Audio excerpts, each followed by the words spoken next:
dans le 17e arrondissement de Paris. J'étais avec Marco d'ailleurs, tu vois. On était ensemble. Elle était là avec quelqu'un. Elle déjeunait, c'était un restaurant italien. Elle déjeunait avec quelqu'un lambda. Et j'ai échangé un peu avec elle. Et elle était très polie, très courtoise. Pour te dire, moi aussi, j'ai été très poli, très courtois. Il y a pas de raison Il n'y a pas de raison, bien sûr. de s'agresser, de s'invectiver ou quoi, tu vois.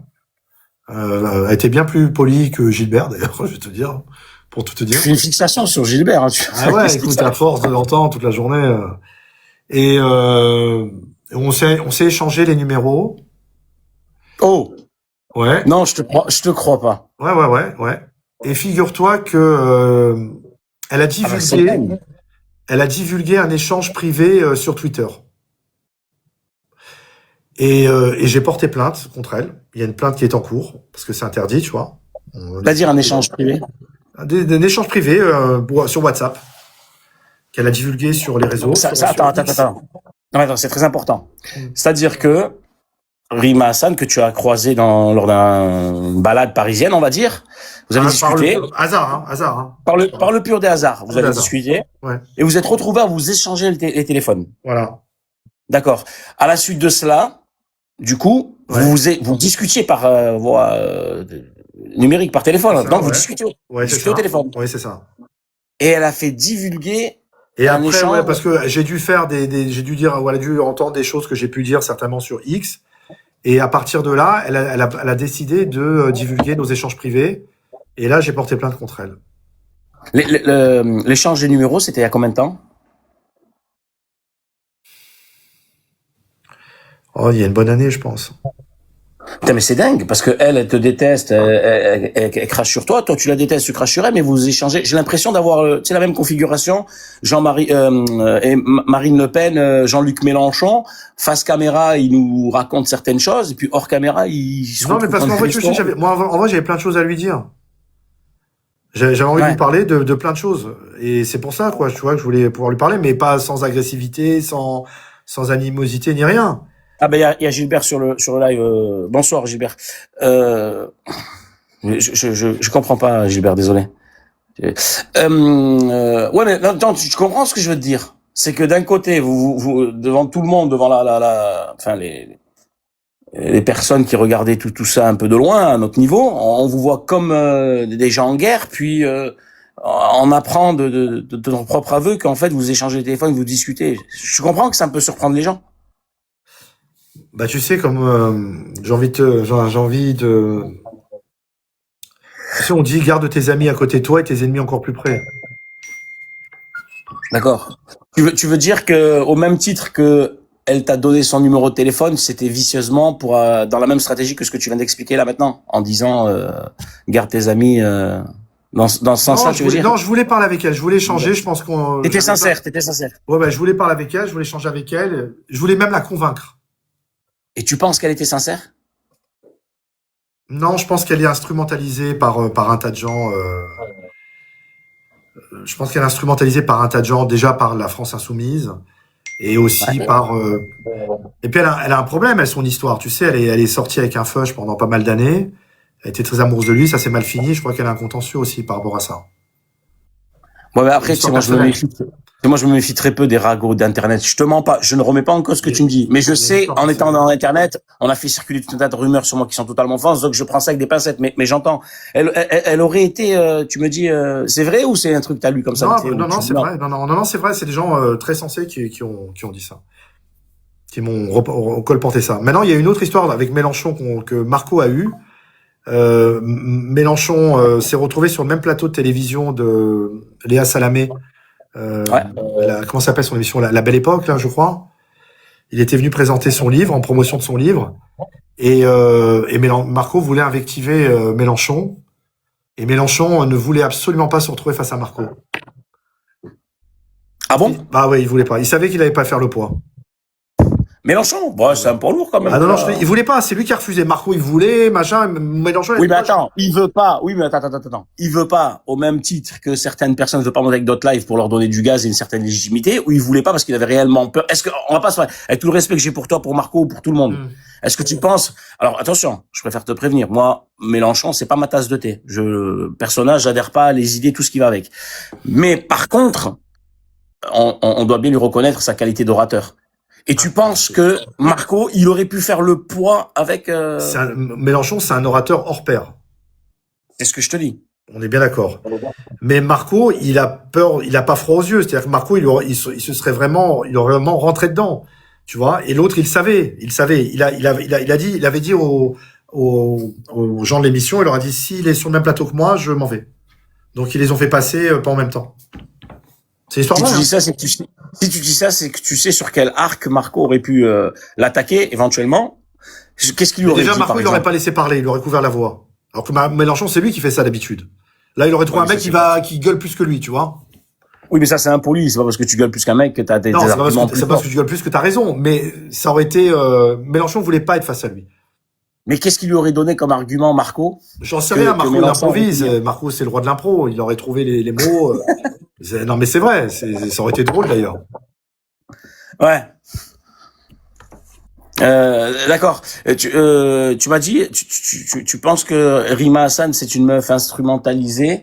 À côté de toutes les problématiques qui vous opposent, tu l'as trouvé une personne fort sympathique.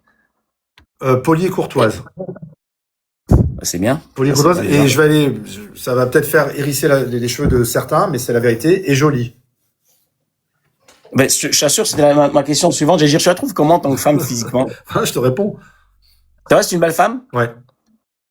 D'accord. Et donc, elle a divulgué des échanges privés entre vous, qu'elle a balancé sur lui, et tu as déposé plainte à la suite de ça. Ouais. C'est en jugement, c'est en cours? C'est en cours, c'est une plainte en cours. Bon, la peine maximum, c'est 1 an, hein, ça va pas aller loin. Hein.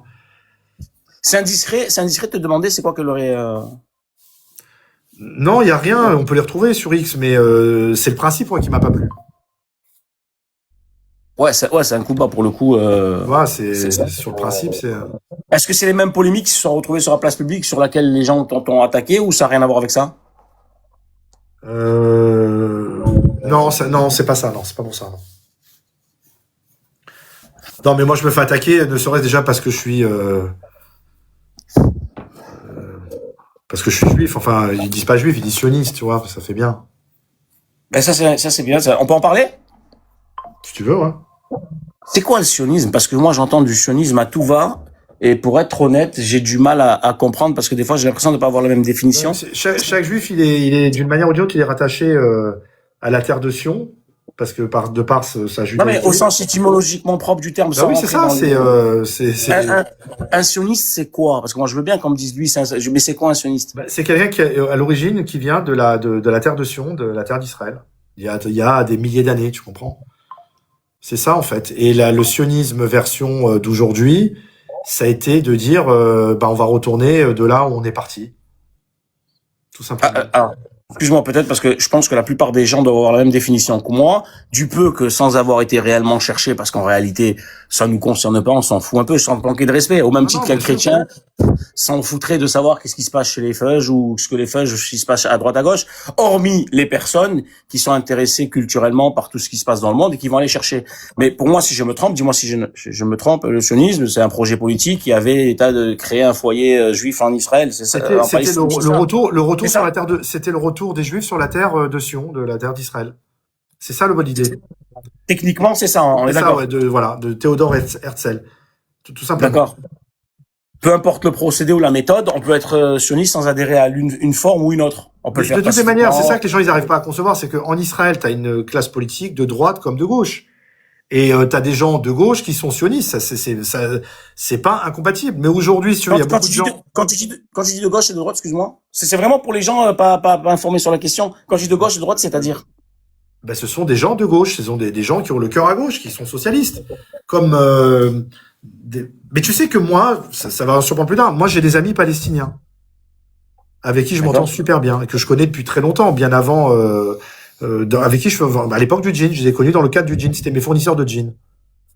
Ils sont à Los Angeles, c'est des gens que j'aime beaucoup, Et quand je vais les voir, quand je vais à Los Angeles, ils me reçoivent à la maison. Quand ils viennent à Paris, je les reçois chez moi. Et il y a zéro problème. Il n'y a jamais eu aucun problème entre nous. Et Oui. les gens de gauche, pour te dire un truc, on doit reparler du 7 octobre, j'ai pas spécialement envie de le faire, mais. J'allais même pas en parler. Non, mais la ville qui a été. Je suis vraiment sincère quand je te dis que je cherche pas à te piéger. Je suis simplement en train Non, mais il n'y a de pas de piège, mais discuter on va en parler gentiment. La ville qui a été attaquée, les kibbutz, là où il y avait les gens, tous les employés, la plupart des employés qui travaillaient dans ces kibbutz-là, étaient des employés de Gaza. C'est des Palestiniens de Gaza. Tu comprends? Donc c'est ça les gens de gauche, c'est-à-dire de dire, eux, oui, on est d'accord pour...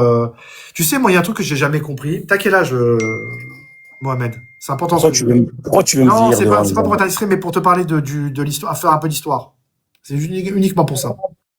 On va dire, allez, 45 ans. D'accord. Est-ce que t'as connu... Oh, ça va, on n'est pas très loin. T'as connu Yasser Arafat?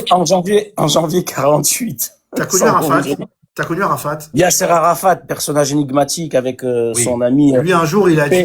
son ami avec Isaac Rabin, bien évidemment. Voilà. Lui, un jour, il a dit la charte de l'OLP qui prenait la destruction d'Israël, elle est caduque. Et un journaliste français qui lui a dit qu'est-ce que ça veut dire pour vous caduque? Et il lui a dit t'as qu'à prendre le Larousse et tu verras, c'est dedans. Pourquoi je te dis ça? Parce que le jour où il a dit ça, où il y a eu les accords d'Oslo, où il y a eu le rapprochement entre les deux peuples, moi je me rappelle, j'avais 15 ans. Et à l'époque, j'étais dans un CFA à Bagnolet, et j'apprenais le métier de carrossier automobile. Et dans la classe, il y avait la majorité des gens, c'était des gens issus de l'immigration, tout ça. Bon, on s'entendait très bien, on rigolait, on mangeait ensemble, on se marrait bien. Et un jour, on est venu à parler qu'Arafat était venu à Paris pour dire voilà, ça y est, c'est terminé, c'est caduque. Et il y en a un, je me rappelle très bien, il m'a dit j'avais 15 ans, t'imagines, c'est-à-dire il y a 40 ans. Il m'a dit ouais, Arafat, c'est un enculé. Je sais pourquoi tu dis ça? Il me dit ouais, parce qu'il veut faire la paix avec Israël. Je sais pas, au contraire, c'est bien. Pourquoi la guerre? Il me dit non, c'est un enculé. Je sais pas. Il y a 40 ans, tu vois. Et j'ai l'impression qu'aujourd'hui, là, tout le mouvement LFiste, il pense comme ça. Et tu vois, c'est de ça que je voulais débattre avec Rima Hassan. C'est-à-dire quand il y a des gens qui sont... Regarde, il y a un truc que j'ai jamais compris. Je sais que beaucoup de gens dans ta communauté le détestent. Moi, je l'ai reçu chez moi. C'est un type extraordinaire. C'est un homme de paix. Je sais que vous le détestez. L'imam Chalgoumi. Alors déjà, quand tu dis « je sais que vous », t'es en train de faire un amalgame. Non, j'ai dit certains, j'ai dit. Non, je dis certains. Non, t'as dit « je sais que les gens de chez vous » et... Non, certains, il y en a beaucoup qui le détestent. Bon, ils se moquent de lui parce que il parle pas très bien. Mais moi, ce que j'aime chez... Grégory, je déteste personne. Non, mais moi, je t'ai pas dit toi. Il y a certains gens dans ta communauté qui le détestent. Moi, c'est un homme, pour moi, moi, je considère que c'est un homme qui a un message de paix. Il est soumis à personne, faut arrêter avec ça. Et à cause de ça, il a 12 gardes du corps avec lui en permanence, fournis par le ministère de l'Intérieur. C'est navrant. Comment un mec qui veut faire la paix entre les peuples, on veut le tuer? Ça, j'arriverai jamais à comprendre. Revenons sur Israël et les partis de gauche, partis de droite, parce que tu as mis une nuance que je peux pas comprendre, enfin que j'ai du mal à comprendre dans ce que tu veux m'expliquer. Entre parenthèses, de moi à toi, qu'est-ce que t'en penses? Ce rapprochement Yasser Arafat, Yitzhak Rabin, paix à leur âme, on était à 2 doigts, avant qu'il se fasse assassiner, d'ailleurs, Yitzhak Rabin, on était à 2 doigts d'arriver à quelque chose, d'un début de processus de paix réel, ou c'était que de la politique politicienne? Moi, je pense que Arafat, il a eu peur de faire la paix. Parce que ils lui ont donné énormément de choses, et je pense mais il avait pas peur des Israéliens, il avait peur dans son propre camp, hein. Il a eu peur d'aller au bout. Si je comprends bien, t'es en train d'expliquer que des deux côtés, de part et d'autre, il y a des gens qui veulent la paix, mais il y a aussi des gens qui ne veulent absolument pas la paix. C'est l'un contre l'autre, et pas les deux en même temps. Complètement. Ouais. Ce sont tes propos, attention. Non, mais complètement.